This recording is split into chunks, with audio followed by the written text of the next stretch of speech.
Yo, what up, people? This is Zero Save, and I'm here at CreepyPasta on Friday. Now, here's a little update on my schedule, really quick. I might be doing one whenever I kind of feel like it, since it's summer and I really got no worries. Okay, so the Wednesday and Friday might return when school starts in around September or so.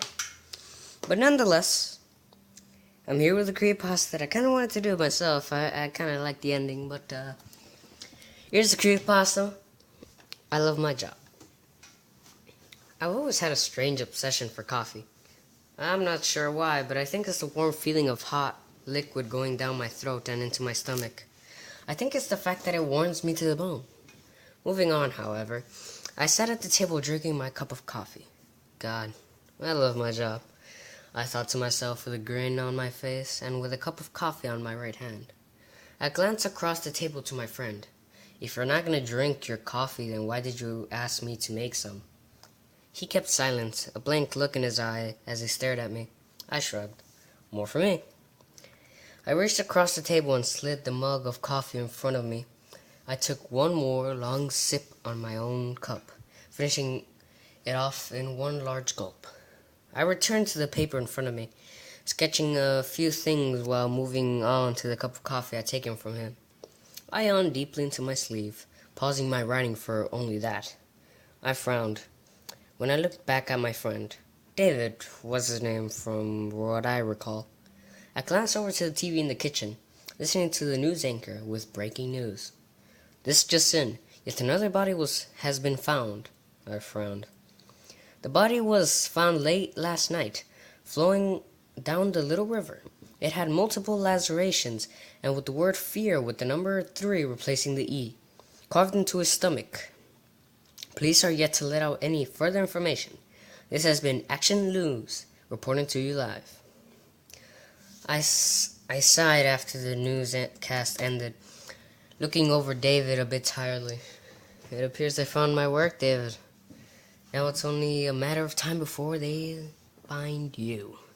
I got up and walked over to the lifeless, pale body.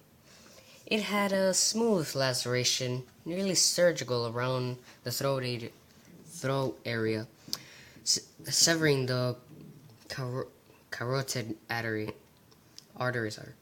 I peeled the shirt off his body while sliding out a butcher knife from one of the nearby drawers.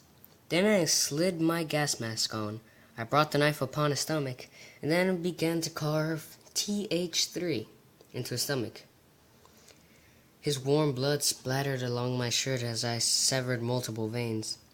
My gloves had blood painted on them when I stabbed a bloody butcher knife onto the wood table, letting it stick. I adjusted my mask with my gloved hand and made my way out the back door. Sprinted into the woods behind the house. While reaching for my cell phone, I dialed 911, having just thought of a marvelous plan. 911, what's your emergency? I responded in my tired voice. Yes, I'd like to report a murder. Okay, where has this murder taken place, sir? Well, where'd be the fun in that? I turned around and whipped the phone towards the house. It wasn't far, so it only hit the grass in the backyard when I turned around and ran off through the trees. The next day I drove by the house. The cops were still there, examining the crime scene further, for who knows what reason. They'd be looking for me now, but that would just add on to the fun of all this. God, I love my job, I thought to myself, as I drove off through the highway to get out of this place. For now. Well, that was a creepypasta. I love my job. Now, I hope you guys enjoyed this creepypasta, and I might be doing another one. Wait for that one in a couple minutes, and I'll see you guys next time with another creepypasta. Hope you enjoyed your stay.